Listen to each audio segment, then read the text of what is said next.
हरे कृष्णा, सभी को दंडवत प्रणाम। हम लोग ने कल सुना था कि उस दोपहर में मैं गोपीनाथ बाजार गया और बनमाली कविराज को बाजार के सामने ढूंढ लिया। एक छोटा सा कमरा जो उनका चिकित्सालय था, उसमें वे लकड़ी की मेज के पीछे कुर्सी पर बैठे थे। वे सफेद बालों वाले एक वृद्ध व्यक्ति थे और उनका शरीर नाजुक था, पर अपने से छोटे से अव्यवस्थित कमरे में बैठे हुए भी वे बड़े सम्मानित और प्रभावशाली जान पड़ते थे। मैंने उन्हें बताया कि शिला प्रभुपाद चाहते हैं कि वे मंदिर में आकर उनका उपचार करें, पर उन्होंने कहा कि वे उनकी आयु और कमजोर शरीर के कारण उतनी दूर नहीं जा पाएंगे। वे कभी अपने कक्ष के बाहर नहीं जाते थे। उनके लिए केवल अपने कमरे में सीधे बैठ पाना भी एक कठिन प्रयास था। उन्होंने कहा कि अगर शिल प्रभुपाद उनके स्थान पर आते हैं तब वे उनका उपचार कर सकेंगे। अब आज इसके आगे हम लोग सुनेंगे। मुझे पता था कि प्रभुपाद किसी भी स्थिति में बाजार की यात्रा नहीं करने वाले, इसीलिए मैंने वास्तव में उनके चरणों पर गिरकर भीख मांगते हुए निवेदन कर लिया। मैंने समझाया, श्री प्रभुपाद की स्थिति बहुत खराब है और उनका निवेदन है कि केवल आप ही उनका उपचार करेंगे। अंततः बनमाली कविराज मान गए और मैं उन्हें एक रिक्शे पर सवार कर मंदिर तक ले गया। मैं देख पा रहा था कि उनके लिए यात्रा करना कितना कठिन था। जितनी बार रिक्शा आसमान रास्ते पर डोलता, उतनी बार शरीर में उठने वाले दर्द के कारण वे कहारते थे। हमारे पहुंचने पर बनमाली कविराज ने कृष्ण भावनामृत का प्रचार करके विश्व भर से इतने सारे भक्तों को आकृष्ट करने के लिए श्री प्रभुपाद की प्रशंसा की। श्रील प्रभुपाद किसी भी प्रकार का उपचार, चाहे वह आयुर्वेदिक भी क्यों ना हो, कम ही का स्वीकार करते थे। पर उनका बनमाली कविराज के साथ पहले से अच्छा अनुभव था और अब वे इस चिकित्सा को उनका उपचार करने की अनुमति दे रहे थे।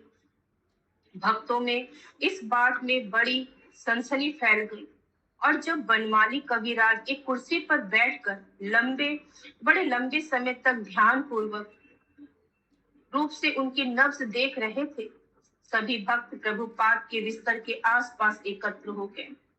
उन्होंने बताया कि शिला प्रभुपाद के गुर्दे ठीक से काम नहीं कर रहे थे, इसीलिए उन्हें मूत्र त्यागने में कठिनाइयां हो रही थी। इसके कारण ही उनके पैरों में सूजन थी और शरीर में पीड़ा होती थी।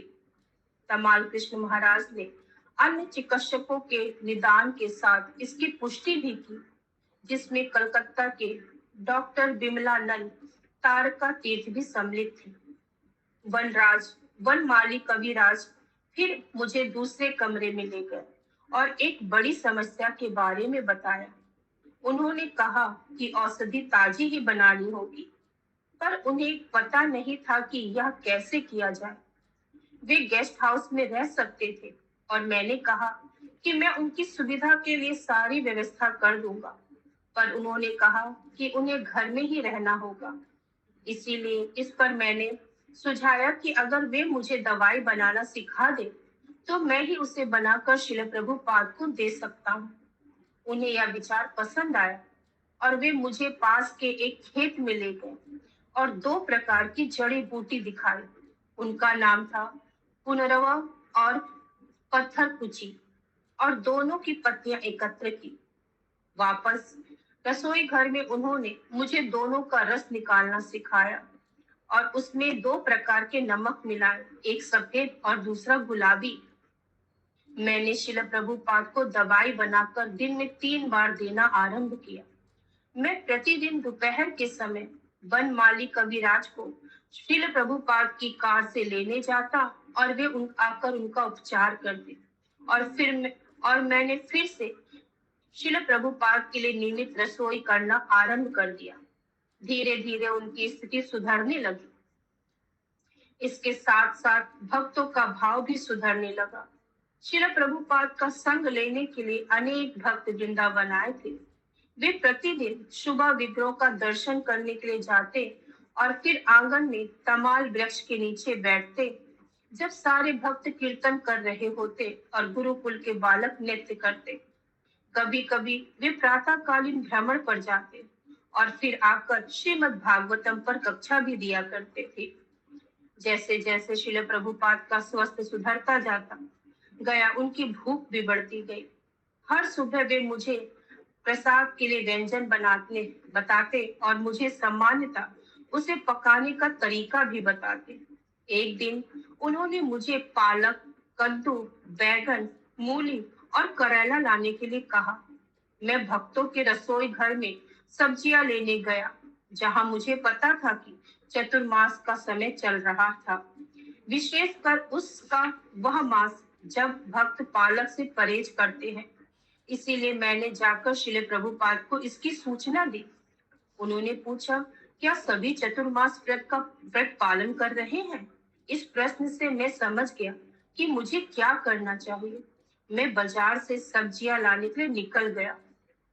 जब मैं लौटा तो प्रभुपाद को बताया कि मैंने क्या क्या खरीदा था। मैंने बताया पालक, बैगन, मूली, कद्दू। तभी मुझे पता चला कि मैं करेला लाना तो भूल गया था, पर मैं उन्हें बताना नहीं चाहता था। मैं जल्दी से किसी को भेजकर बाजार से करेला मंगवा सकता था और इसीलिए मैंने श्रील प्रभुपाद को बताया, हाँ, और करेला भी। उन्होंने कहा, सब यहाँ ले आओ। मैं जितनी जल्दी हो सकता था भागा और गेस्ट हाउस के कर्मचारी किशन, जो कभी कभी मेरी सहायता किया करता था, उसे कहा कि वह जल्द से जल्द साइकिल से जाकर बाजार से करेला ले आए। मैं मंदिर के बाहरी द्वार पर ही किशन के लौटने की व्याकुलता से प्रतीक्षा कर रहा था, पर जब वह लौटा तो हाँफते हाँफते बोला कि बाजार में करेला उपलब्ध नहीं है। पहले ही श्रील प्रभुपाद से झूठ बोलने के कारण मैं बड़ा दुखी था, पर अब उनके सामने जाकर यह स्वीकार करना था।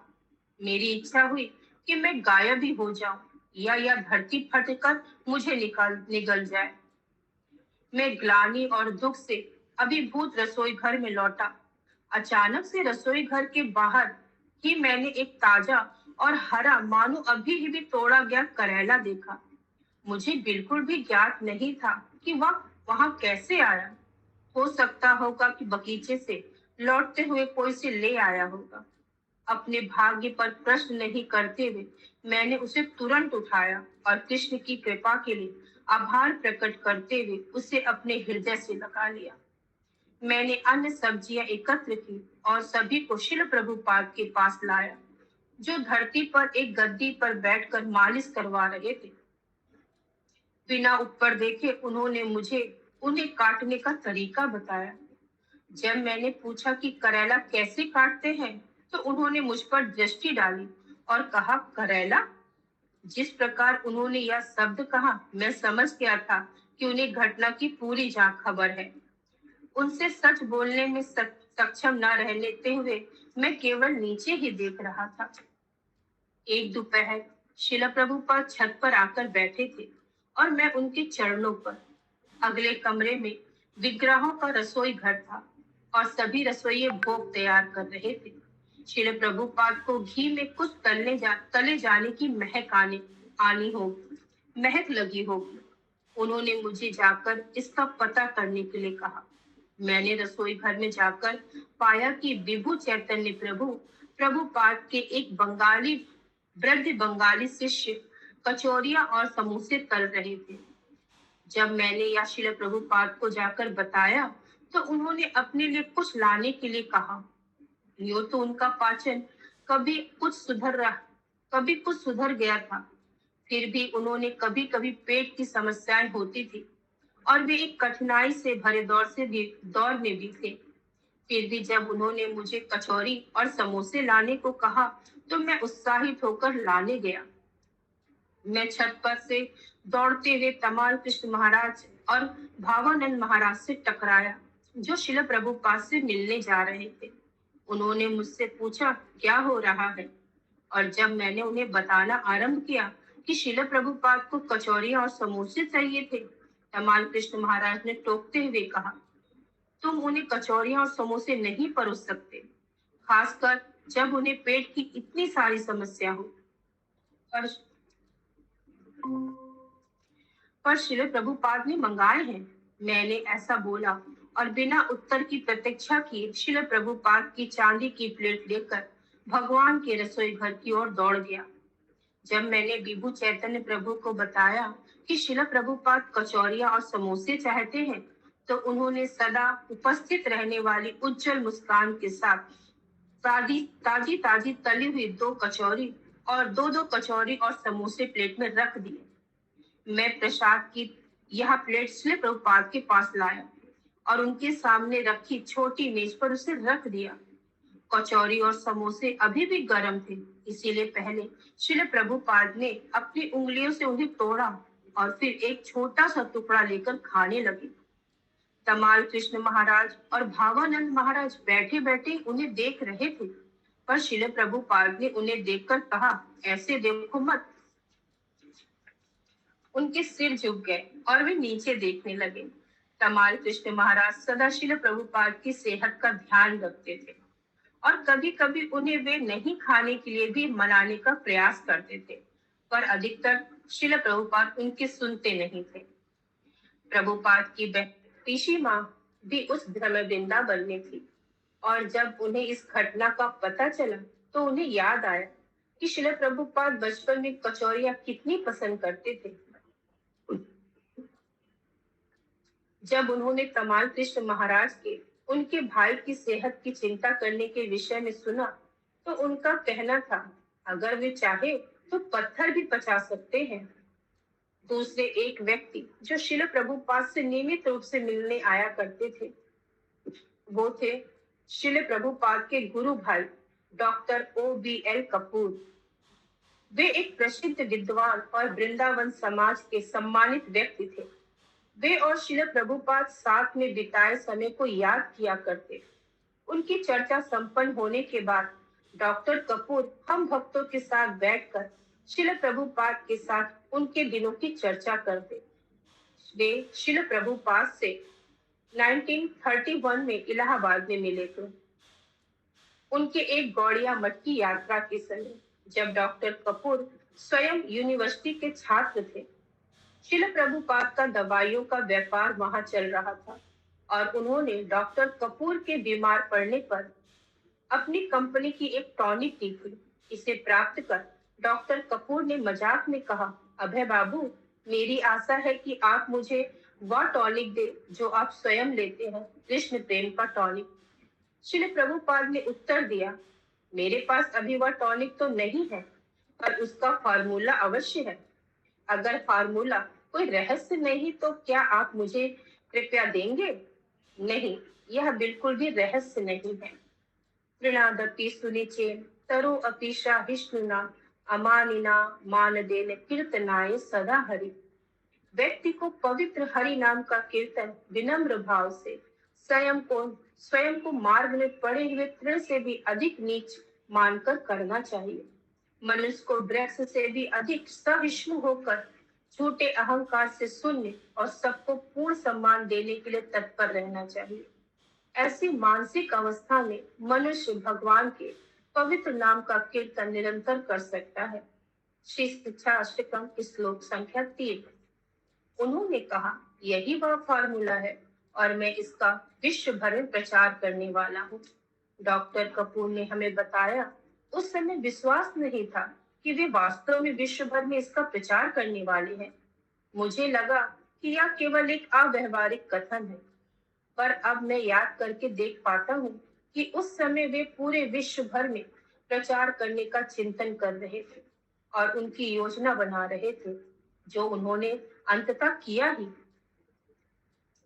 प्रतिदिन तमाल कृष्ण महाराज श्रील प्रभुपाद को लिखे गए भक्तों के पत्र उन्हें पढ़कर सुनाते और प्रभुपाद उन्हें उनके उत्तर लिखने के निर्देश देते।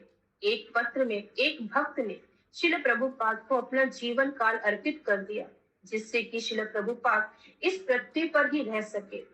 यह बड़ा मधुर भावनाओं से भरा पत्र था, पर श्रील प्रभुपाद ने उत्तर में लिखा कि उनके प्रति हमारा वास्तविक प्रेम तो इस आंदोलन को आगे बढ़ाने के लिए है। दूसरे एक लिए हमारे एक दूसरे के साथ आपसी सहयोग पर निर्भर करेगा। एक दिन दो सन्यासी अच्युतानंद स्वामी महाराज और यशोदानंदन स्वामी महाराज शिल प्रभुपाद से अनेक भारतीय मंदिरों के दर्शन करने के बाद मिलने आए और उन्होंने एक हास्यपूर्ण किस्सा सुनाया। एक मंदिर में जब वे विग्रहों को निहार रहे थे, तो पुजारी ने उन्हें बताया कि चूंकि उन्होंने ऐसी भक्ति का विकास कर लिया है, इस कारण अगले जीवन में भक्ति में और आगे विकास करने के लिए वे भारत में जन्म लेंगे। शिल प्रभुपाद इस किस्से पर हंसे और उन्हें बताया कि उन्होंने पुजारी से कहा होता कि चूंकि उन्होंने सन्यासियों की भक्ति के प्रति ऐसी प्रशंसा विकसित का विकास कर लिया था, इसीलिए अगले जन्म में वे इस्कॉन में जन्म लेंगे। इस पर हंसे सभी इस पर हंसे और फिर शिल प्रभुपाद ने एक चुटकुला सुनाया। भारत के एक छोटे से गांव में एक बूढ़ी महिला की जमीन ठगी से हर ली गई थी। जब उस गांव के एक चर्चित कोर्ट स्थापित किया गया, तो महिला के शुभचिंतकों ने उस जज के पास जाकर न्याय की मांग करने की सलाह दी। जज ने इस मामले का निपटारा किया और उसकी जमीन वापस दिलाकर अपराधियों को दंड भी दिया। यह बूढ़ी महिला निश्चित ही जज से बड़ी प्रसन्न थी और उसने आशीर्वाद दिया, मेरा आशीर्वाद है कि तुम अगले जन्म में तुम हवलदार बनोगे। प्रभुपाद हंसे। उनके अनुसार एक हवलदार अधिक महत्वपूर्ण व्यक्ति था। थोड़ी और शक्ति बढ़ जाने पर शिल प्रभुपाद अब अतिथियों से भेंट करने लगे थे। एक दोपहर अक्षयानंद स्वामी महाराज तमिलनाडु के राज्यपाल श्री प्रभुदास पटवारी को उनकी पत्नी और दो पोतियों के साथ शिल प्रभुपाद से मिलवाने लाए।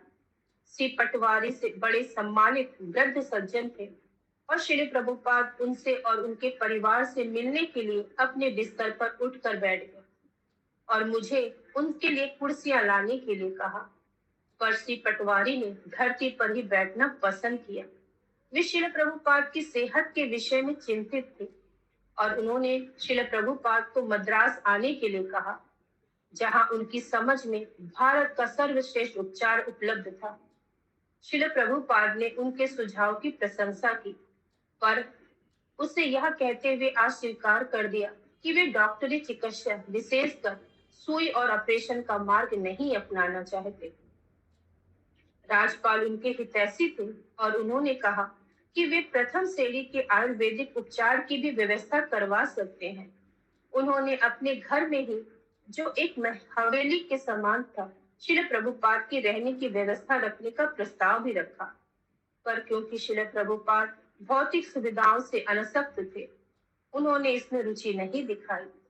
जब श्री पटवारी ने पुनः मद्रास की अति उत्तम आयुर्वेदिक सुविधाओं का प्रस्ताव रखा, तो श्री प्रभुपाद ने समझाया कि भौतिक शरीर सदा के लिए नहीं रहते, परंतु जन्म, मृत्यु, जरा और व्याधि के अधीन रहते हैं। उन्होंने कहा, जब शरीर वृद्ध होता है तो मृत्यु के समान व्याधि भी अपरिहर्य होती है। श्री प्रभुपाद के अनुसार इस शरीर में अपना वास लंबा करने के लिए स्थान पर अगले जीवन के लिए स्वयं को तैयार करने में बुद्धिमानी है।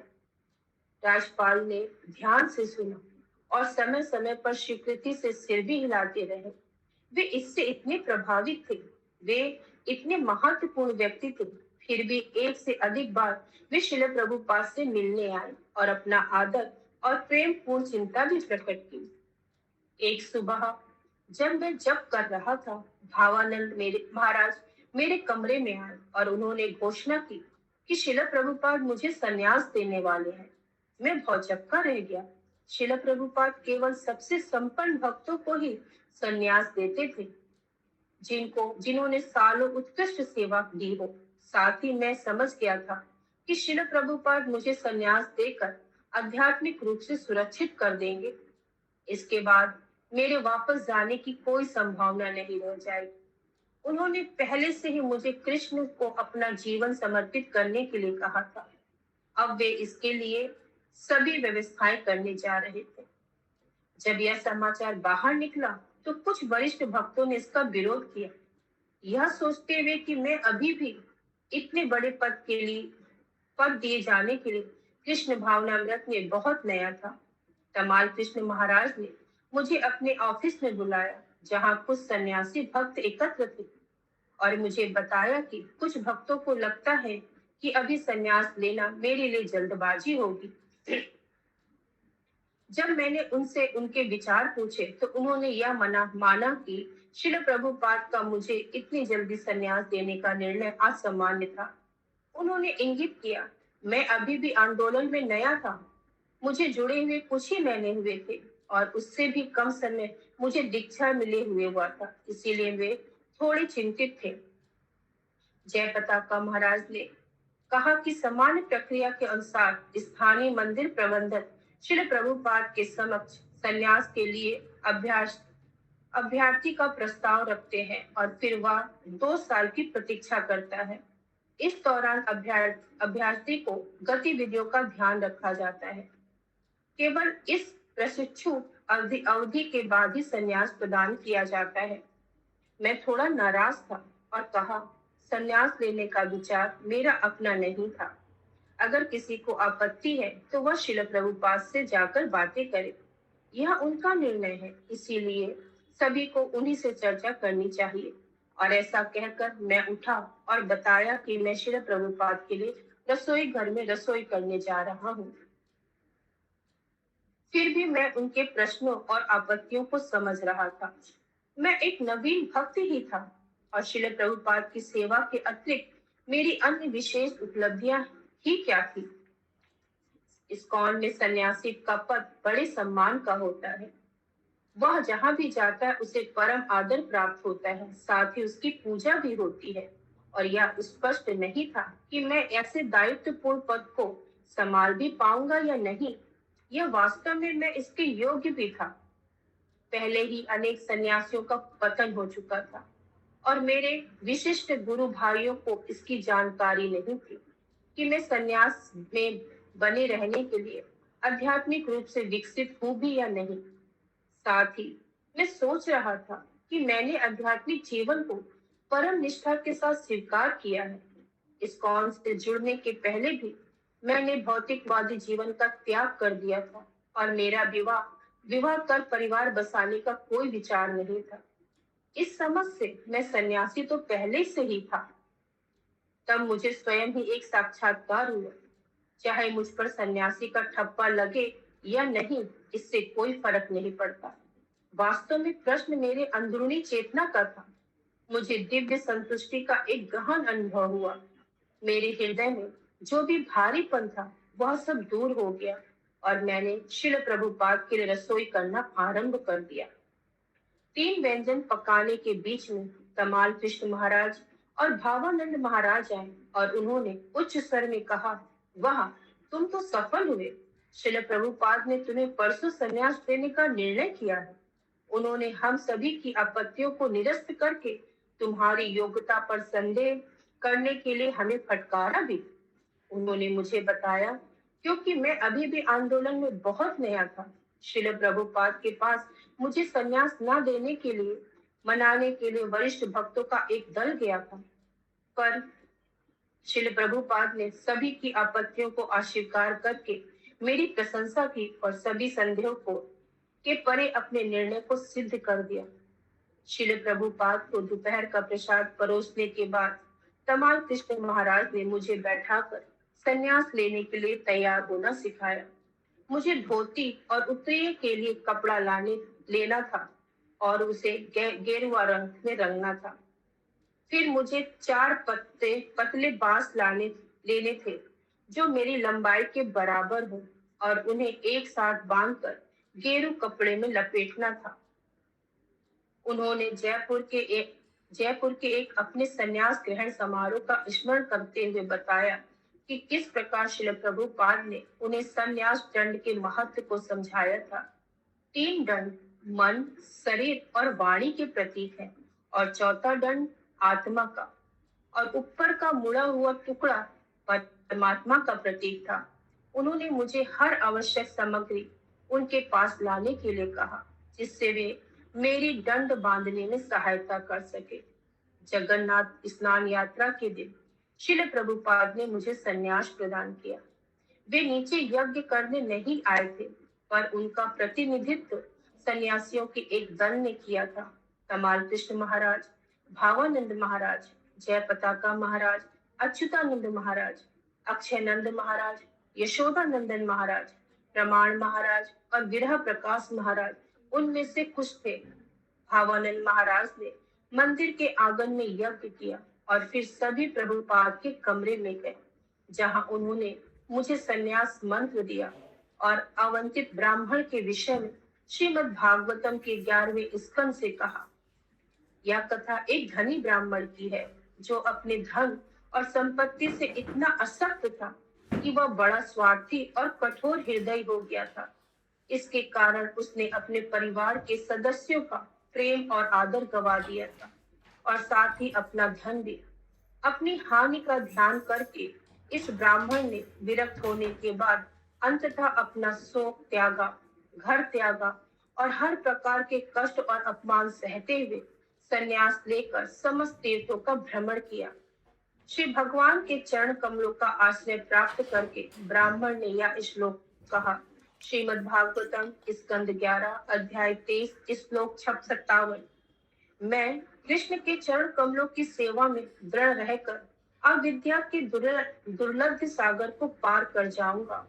इसकी पुष्टि पिछले आचार्यों द्वारा की गई है, जो परमात्मा अर्थात पूर्ण पुरुषोत्तम भगवान की भक्ति में स्थिर थे।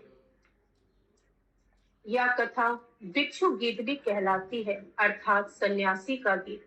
और इसमें वर्णन है कि जो परम सत्य पर ध्यान करते हैं और शरणागत होते हैं, वे कभी भी भौतिक जगत के द्वंद्वों से कष्ट नहीं पाते।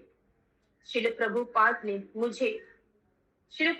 ने फिर मुझे मेरा संन्यास दंड प्रदान किया और मेरा संन्यास नाम घोषित किया, भक्ति चारु स्वामी, जिसका अर्थ था वह जो अपनी अति सुंदर भक्ति के द्वारा इंद्रियों का नियंत्रण करता है। सभी भक्तों ने जोरदार हुंकार की, हरि बोल, और श्रील प्रभुपाद ने उन्हें कीर्तन करने के लिए कहा, जो कुछ ही समय में आनंदमय हो गया। तब मैं तुरंत ही अपनी सेवाओं में लौटा। पहले रसोई घर में जाकर श्रील प्रभुपाद की रसोई की। मेरी पहली हरिनाम दीक्षा के समय मुझे भिन्नता का अनुभव हुआ था। मेरे कपड़ों का रंग बदल गया था और मुझे इसका गहन अनुभव हुआ था।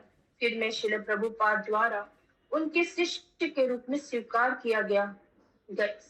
कर लिया गया हूँ और ब्रह्म मध्य गौड़िया वैष्णव संप्रदाय के सदस्य के रूप में प्रतिष्ठित हो गया हूँ।